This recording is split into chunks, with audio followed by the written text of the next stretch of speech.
Good morning, happy people! Masayang araw sa inyo! Sabay kaming nagising ni Baby Avia, kaya heto na nga mga kaparikoy, at least meron akong kasama sa gawaing bahay. Lahat kasi ng bagay na ginagawa ko na nakikita niya mga kaparikoy, gusto rin niyang subukan. Nakakatuwa rin yung ganito mga kaparikoy, at least kahit papano meron siyang natututunan. Siyempre, naaalagaan ko na nga siya, natatapos pa yung mga gawain ko dito sa bahay. Sabi ko sa kanya, punasan niya yung mga baso mga kaparikoy. Natapos ako sa mga pinggan mga kaparikoy, sinunod ko naman yung mga bote ni Baby Avia. Nagising na rin yung mga parikoy natin, hinayaan ko lang sila mga kaparikoy dahil wala namang pasok. Siyempre, paggising mga kaparikoy, magsi-CR sila at iinom ng isang basong tubig. At maya't maya, kanya-kanya na silang trabaho, alam naman na nila kung ano yung mga gagawin nila mga kaparikoy.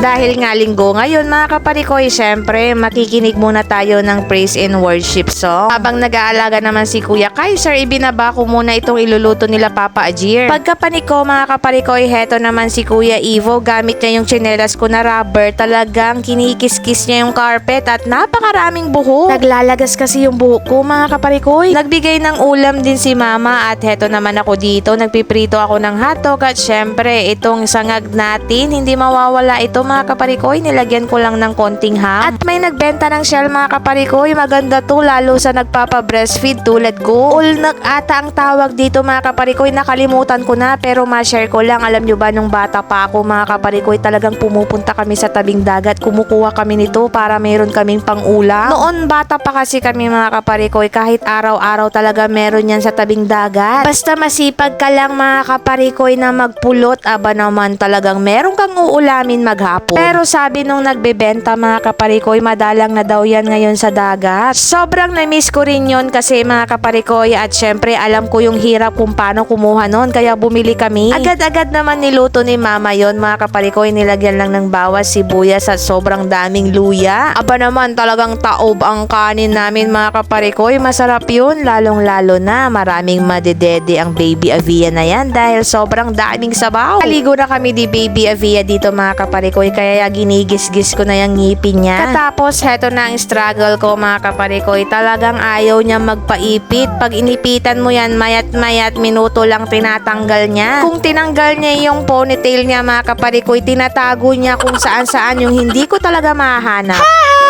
Para na rin malibang-libang ang batang iyan mga kaparikoy, binigyan ko ulit siya ng gagawin niya. Minsan kasi kailangan natin gumawa ng paraan para malibang-libang ang mga bata at mapagod, mayat-mayat matutulog na mga kaparikoy. Kaya heto ang napansin kong mas mainam na gawin ko para malibang kaming dalawa mga kaparikoy, isama ko na siya sa mga ginagawa ko. Heto na pala yung ibang binalot namin dahil marami akong tig 20 dito na coins. Sabi ko nga mga kaparikoy, natuto akong magbigay. Hindi sa sobra o meron kami mga kaparikoy, ito ay dahil lang sa alam ko yung pakiramdam ng walang-wala talaga. Pumasyal pala kami dito sa Baywalk mga kaparikoy, at heto na naman ang nabungad sa atin mga kaparikoy, punong-puno na naman yung basurahan dito. Lalo ngayon umuulan at umaaraw, talagang sobrang baho. Kaya dapat lahat tayo may disiplina pagdating sa basura. Kaya pagbalik namin ng bahay, nagpahinga muna kami dito sa sala mga kaparikoy. Kasama rin namin si Ate Prin kanina, kaya heto mga kaparikoy,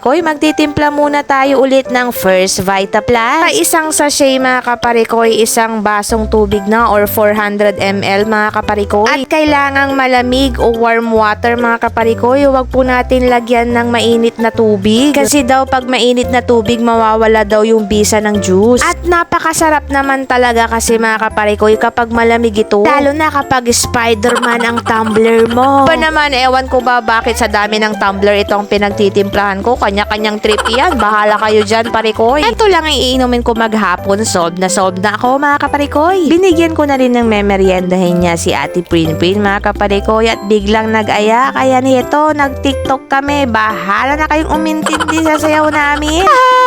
Bawar-bawar lang sa limiyag, may antay left and right. Talaga ba namang itong batang ito, hinunahan na akong magluto mga kaparikoy? Napalambot ko pa ng konti itong beef mga kaparikoy na nabili ko sa Pure Gold. gold. At talagang heto lang ang ginagawa ko mga kaparikoy. Tinutunaw ko dito yung crispy fry at heto ilalagay ko na dito sa pinalambot ko na beef. Kukuluin at hahaluin lang to ng konti mga kaparikoy at mayat maya magiging beef steak na. Napakasimple at gustong gusto ito ng mga parikoy. Pinababa ko pala si Kuya Kaiser dahil nandyan na si Mama. Nagpabili pala siya ng kanyang yoyo at meron pa tayong pasalubong na palabo. Agad-agad naman itong binuksan ng mga kuya at syempre nandyan na mayat-mayat ang ading Evo. Wala sa kanya, talagang iiyak na naman yung batang yan. Ito talaga ang struggle mga kaparikoy dahil ang laruan ng mga kuya niya na panglalaki, aba naman yun din ang gusto niyang laruin mga kaparikoy. Ganon din ba kayo sa mga anak niyong babae? I-comment nyo naman dito mga kaparikoy. Pumasok na sa kwarto ang batang yan dahil nagtampo na. Tatlo lang kasi ang biniling yoyo ni Mama, kay Kuya Kaiser, Kuya Evo at Ate Prinprin at wala kay Baby Avia. Buti na lang may dumating akong parcel at si Baby Avia ang nagbukas. Kahit ano kasi na ipapabukas mo sa kanya, tuwang-tuwa na ang batang iyan kahit ano pa ang laman. At dahil dito nawala na yung tampo ng batang iyan. Salamat sa Sumiko Diaper. Pagluluto ko na ng merienda yung mga kaparikoy at gusto nila talaga mga kaparikoy kanin. Halos maghapon na rin umuulan mga kaparikoy. May tirang ulam pa sa ref kaya nung nagluto ako ng kanin inibabaw ko na ito mga kaparikoy. Habang busy pa ang batang iyan mga kaparikoy, dito na muna ako sa isang tabi. Nakita ko yung pangpahid ko sa mukha pala tuwing gabi. Hindi ko naman to ginagawa araw-araw, kung naisipan ko lang talaga mga kaparikoy. Nabili ko kasi ito sa Watson, talagang napakalamig sa mukha pag gabi lalo na kapag nasa aircon ka. Kaka-relax talaga ng mukha lalong lalo na kung sabayan mo pa ng masahe. Buti na lang magaling magturo magmasahe ang Daddy Arman kaya heto namana ni Kuya. O siya mga kaparikoy, hanggang dito na lamang dahil muntik na akong makatulog dito sa pagmamasahe. Shout out sa'yo Diane Villanueva, Jenica Gutierrez. Hanggang dito na lamang. God bless you all mga parikoy. Nabuwas lalamut ha!